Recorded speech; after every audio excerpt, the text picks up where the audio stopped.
The family reunion was planned for the last week of July at the Grandview Resort and Spa in Lake Geneva.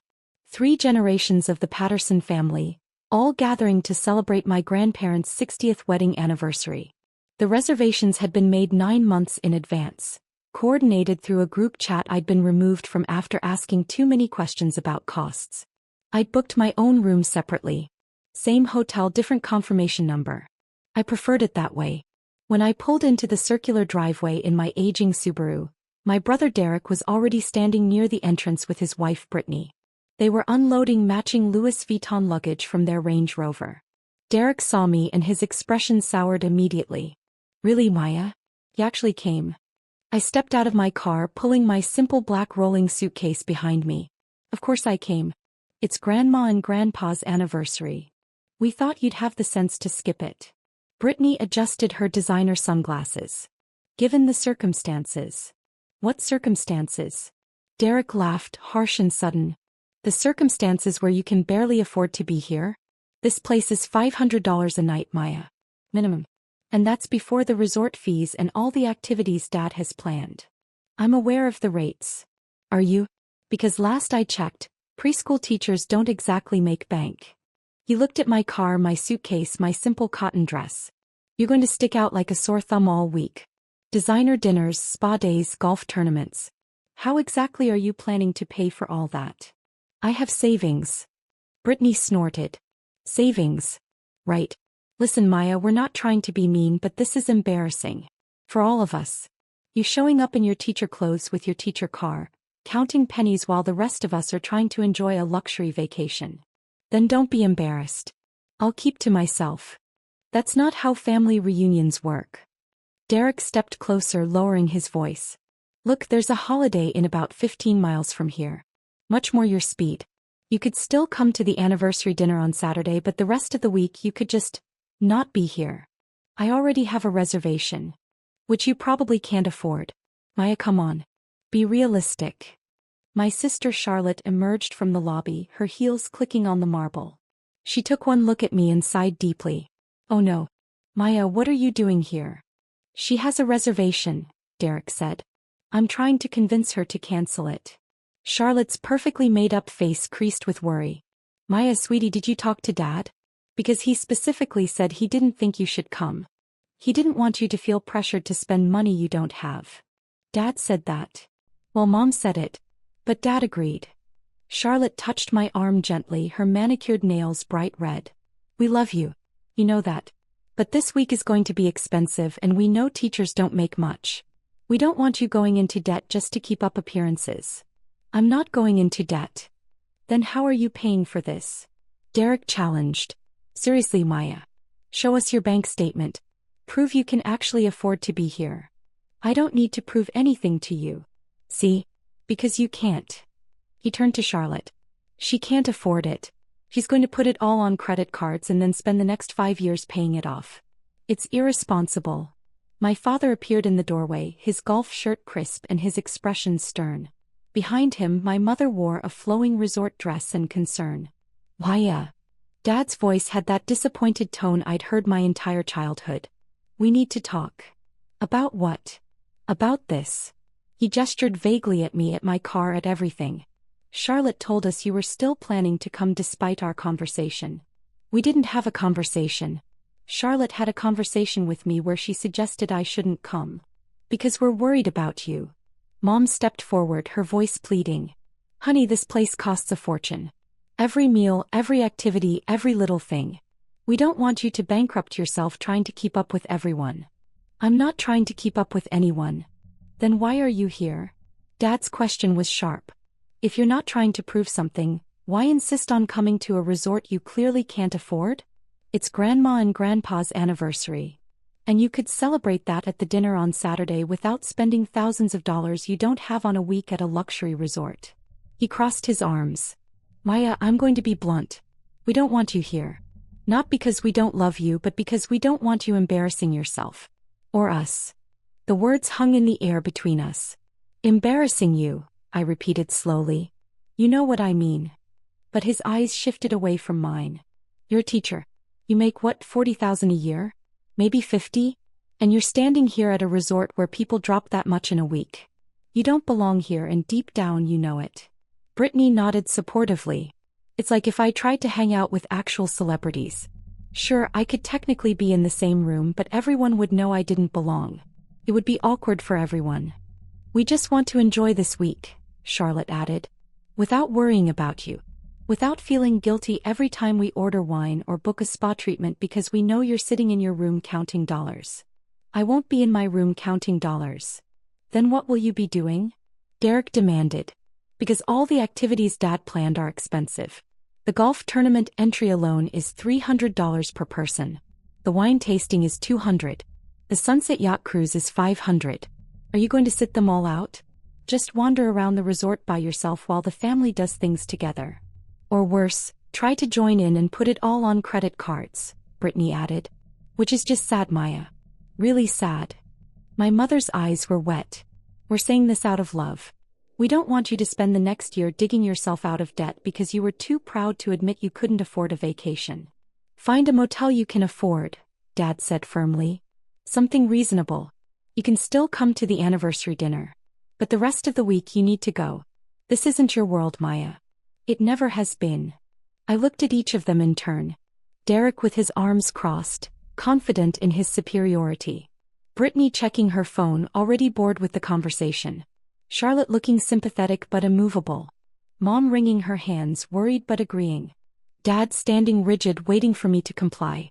Okay, I said quietly. Dad blinked. Okay. I'll leave. You won't be embarrassed by me. Relief flooded their faces. Mom actually smiled. Oh honey, I'm so glad you're being reasonable about this. We'll see you on Saturday for the dinner and it'll be lovely. No pressure, no stress. Sure, Mom. I got back in my Subaru, started the engine and drove out of the circular driveway.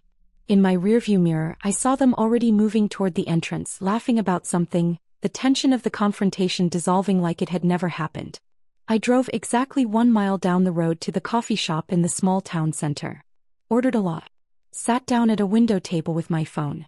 Then I made a call. Good morning, Miss Patterson. James Hendricks answered on the first ring. James was the regional director for Grandview Luxury Resorts, overseeing all 7 properties in the portfolio, including the flagship location in Lake Geneva where my family was currently checking in. How can I help you? James, hi. I need you to pull up the reservation for the Patterson family reunion. It should be under Gerald Patterson. One moment. I heard typing. Yes, I have it. Party of 23, booked through Saturday. Presidential suite, 4 luxury suites and 6 standard rooms. Very nice group booking. I need you to flag it. Flag it how? Owner review. All charges, all activities, all privileges. I want to be notified of every single thing they do this week. There was a pause. Is there a problem? Let's call it due diligence. How many complaints has that property received in the past quarter? Lake Geneva? Maybe 3 or 4. Nothing serious. Why? And how many has it received about the Patterson party specifically? None that I'm aware of. But they just checked in 20 minutes ago. Right. Well, keep me updated. If there are any issues with guest behavior, staff treatment, anything at all, I want to know immediately. Of course, Ms. Patterson. I'll make sure the property director is aware. Thank you, James. I ended the call and sipped my latte. Through the window I could see the lake sparkling in the distance. The Grandview Resort sat on the northern shore, all glass and elegance, with its private beach and championship golf course. I'd bought it 3 years ago. Well, I'd bought the parent company that owned it, along with 6 other luxury properties scattered across the Midwest. The total acquisition had cost me $42 million, funded by the tech company sale that my family still knew nothing about. Because I'd never told them. After teaching for 6 years, I'd spent my evenings building an educational software platform. Something I genuinely cared about, that helped teachers manage classrooms more effectively. I'd worked on it alone at first, then hired developers as it gained traction. Within 3 years we had 12,000 schools using it. When a major education technology corporation offered to buy it, I'd said yes. The sale netted me $68 million after taxes. I'd kept teaching for another year because I loved it. Then I'd quietly transitioned to consulting and started investing. Real estate felt tangible, understandable. Hotel seemed like a natural fit. The Grandview chain was struggling when I bought it. Good properties, poor management, no vision. I'd replaced the executive team, upgraded facilities and implemented new training programs for staff. Within 2 years we were profitable again. Within 3 we were thriving. My family knew I'd changed jobs. They knew I did something with consulting. They'd never asked for details and I'd never offered them. When I showed up in my sensible car wearing Target dresses, they'd made assumptions. I'd let them. Now I was wondering if that had been a mistake. My phone rang. James Hendricks again. That was fast, I said. You're going to want to hear this. He sounded tense. I just got a call from Margaret. She's the property director at Lake Geneva. Apparently your father demanded to speak with management about 10 minutes ago. About what? He's claiming there was a booking error. Says a room was reserved under the name Maya Patterson, and he wants it cancelled immediately. Says the person who booked it isn't actually coming and he doesn't want to be charged for it. I closed my eyes. What did Margaret tell him? That she couldn't cancel a reservation without authorization from the guest who made it. He got aggressive. Started saying he's the head of the family party, that he should have authority over all the bookings, that it's ridiculous a hotel wouldn't listen to a guest spending over $50,000 for the week. 50,000? I whistled. He's really going all out. Apparently. Margaret held firm on policy, but he's demanding to speak to her supervisor. He's in the lobby right now making a scene. Tell Margaret I'm coming back. 20 minutes. You're coming here? I own the place, James. I can come whenever I want. I heard him smile. Fair point. I'll let her know. The drive back to the resort took 15 minutes. I parked in the owner's reserved spot, a space my family would have walked right past without noticing, and entered through the side entrance that led directly to the administrative offices. Margaret Chin was in her office on the phone looking stressed. She was 53, brilliant at her job and had been with Grandview for 6 years, 3 before my acquisition and 3 after. We'd worked closely during the renovation process. She knew my family was here.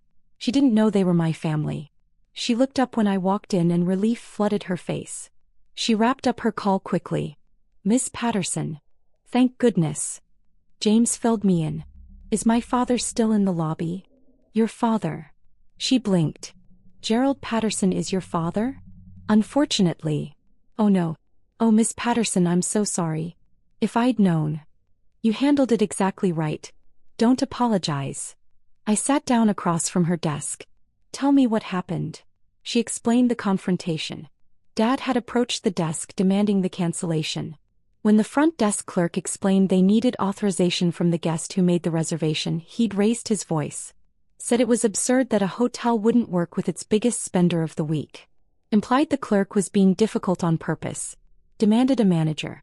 Margaret had come out, reiterated the policy, and offered to try calling the guest to request authorization. Dad had refused, saying it was unnecessary, that he was telling them to cancel it and that should be enough. He's still out there, Margaret said. Sitting in the lobby with your mother and siblings, complaining loudly about poor customer service. Other guests are starting to notice. I see. I stood up. Let me handle this. Are you sure? I can have security. No security. Not yet. Let me talk to them first. I walked down the hallway toward the lobby, my footsteps silent on the plush carpeting. Through the glass doors I could see my family clustered near the fireplace. Dad was gesturing emphatically while talking to Derek. Mom looked embarrassed. Charlotte was on her phone. I pushed open the doors and walked straight to the front desk. The clerk, a young woman named Sarah who'd been with us for 8 months, looked relieved to see me. Miss Patterson, she said quietly. I'm so sorry about the situation. You did great, Sarah. Don't worry. I raised my voice slightly. Now, I understand there's an issue with a room reservation? Dad's head snapped up. He strode over to the desk, ready for another fight. Finally, someone with authority. He didn't even look at me, his eyes on Sarah. I need you to cancel a reservation made under the name Maya Patterson. The guest isn't coming and I refuse to pay for an empty room.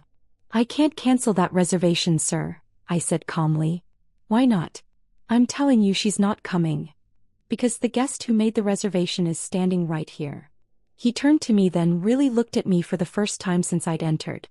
Maya? What are you doing here? I thought you left. I did leave. I came back. Why would you? He stopped, confused. Wait, did you talk to them? Did you convince them to let you stay? I don't need anyone's permission to stay here, Dad. Yes, you do. I'm not paying for your room. You want to be here so badly, you can pay for it yourself. I am paying for it myself. I always was. With what money? Derek had joined us now, Brittany at his elbow. Maya, seriously, this is getting pathetic. Just admit you can't afford this place and go. I can afford it. Stop lying. Dad's voice was rising. Other guests were definitely watching now. We all know you barely make enough to cover rent. You drive a 15-year-old car. You shop at Target. You're a preschool teacher, for God's sake. I was a preschool teacher. Now I'm a hotel owner. The silence was immediate and total. Charlotte laughed nervously. What? I own this hotel. And 6 others. I turned to Sarah. Sarah, can you pull up the ownership records for Grandview Lake Geneva? She typed quickly, her fingers shaking slightly. Yes, ma'am. Property owned by Grandview Luxury Resorts, LLC. Principal owner, Maya Elizabeth Patterson. That's... Dad's face was white. That's not possible. It's very possible. I bought the company 3 years ago after selling my educational software business. The sale netted me $68 million. I invested $42 million of it in acquiring Grandview. Mom made a small sound like air escaping. You sold a business? Charlotte's voice was faint. What business? Classroom Connect. It's an educational platform used by about 40,000 schools now. I built it while teaching, sold it in 2022. Derek was shaking his head. No, this is some kind of joke. It's not a joke. Margaret had appeared beside me, her expression professional but her eyes sharp. Ms. Patterson has owned these properties for 3 years. She's been an excellent owner, very hands-on during renovations, very supportive of staff, very committed to guest experience. But you're a teacher, Mom whispered. You teach preschool. I did teach preschool. I loved it. But I also built a company on the side, and when someone wanted to buy it, I sold it. Then I kept teaching for a while because I enjoyed it and eventually transitioned to consulting and investing. Why didn't you tell us? Dad demanded. I tried to. Remember when I said I'd changed jobs and was doing consulting work? You said consulting was just a fancy word for unemployment. When I mentioned I'd made some good investments, Derek said I probably put $100 in an index fund. When I offered to help Charlotte with her business startup costs, she said she didn't need pity money from her struggling sister. Each example landed like a physical blow. I could see them remembering, the memories clicking into place. But you still dress like... Brittany gestured at my outfit. Like you shop at clearance sales. I do shop at clearance sales. I like a good deal. Why would I spend $300 on a shirt when I can get one I like just as much for $30? And your car, Derek started, is reliable, fuel efficient and paid off. I don't care about cars.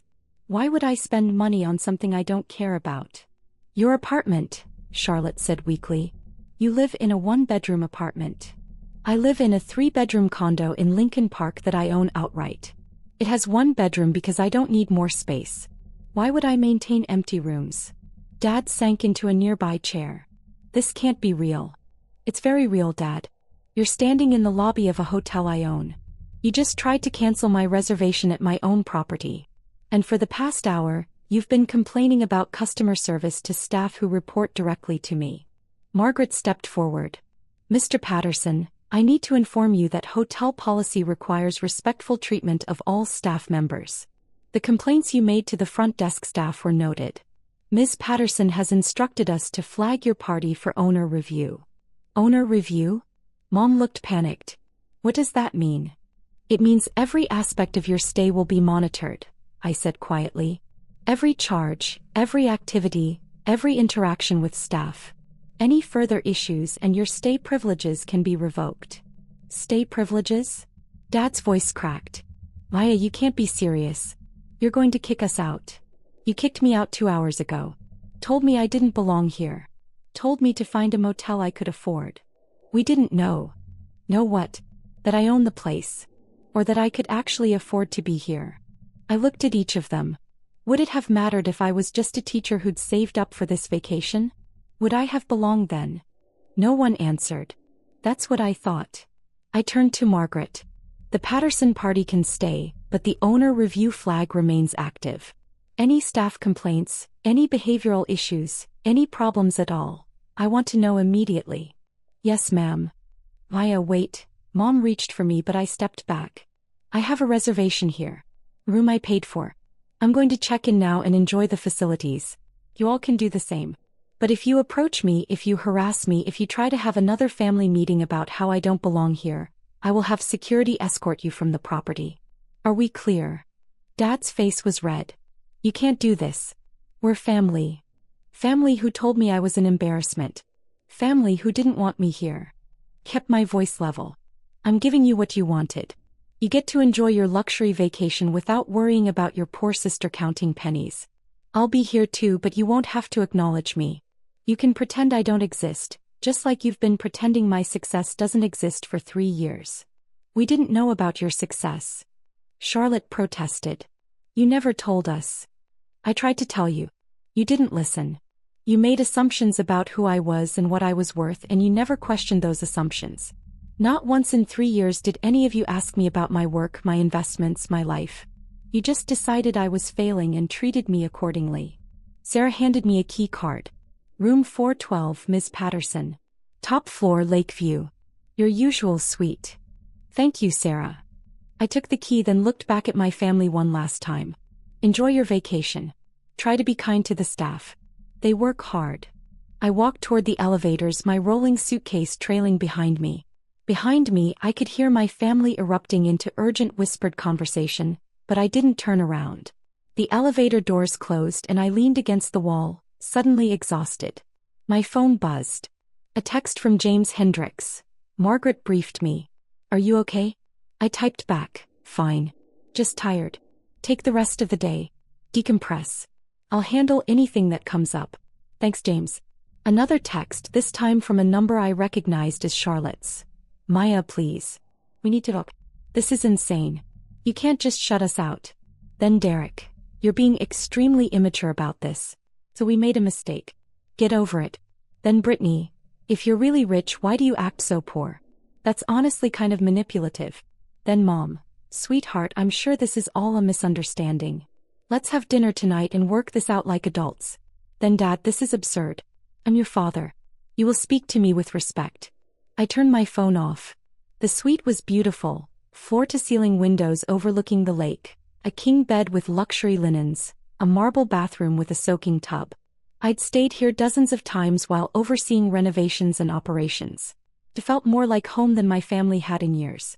I ordered room service, changed into comfortable clothes, sat on the balcony watching boats drift across the water while the sun set in shades of orange and gold. Somewhere in this hotel my family was probably still talking about me, trying to understand, trying to reconcile the sister they thought they knew with the reality they'd just discovered. Maybe feeling guilty, maybe feeling angry, maybe both. But that wasn't my problem to solve. I'd spent 3 years being quietly successful while they assumed I was struggling. 3 years of gentle corrections that were ignored, of accomplishments that were dismissed, of trying to share my life with people who'd already decided what my life was. I was done trying. Tomorrow I'd go to the spa, book a massage, maybe play a round of golf. Enjoy the resort I'd worked hard to restore and maintain. And if I happened to see my family in the hallways or restaurants, I'd smile politely and keep walking. They wanted me to find a place I belonged. I had. It just wasn't with them. My phone, still off, sat on the nightstand. I knew when I turned it back on there would be more messages. More demands for explanations, for conversations, for me to make them feel better about treating me poorly. But not tonight. Tonight I was going to soak in the enormous bathtub, watch a movie on the premium television, and sleep in 1,000 thread count sheets at the hotel I owned. And tomorrow? Tomorrow I'd see if my family could manage to get through one day without embarrassing themselves at my resort. Somehow I doubted it.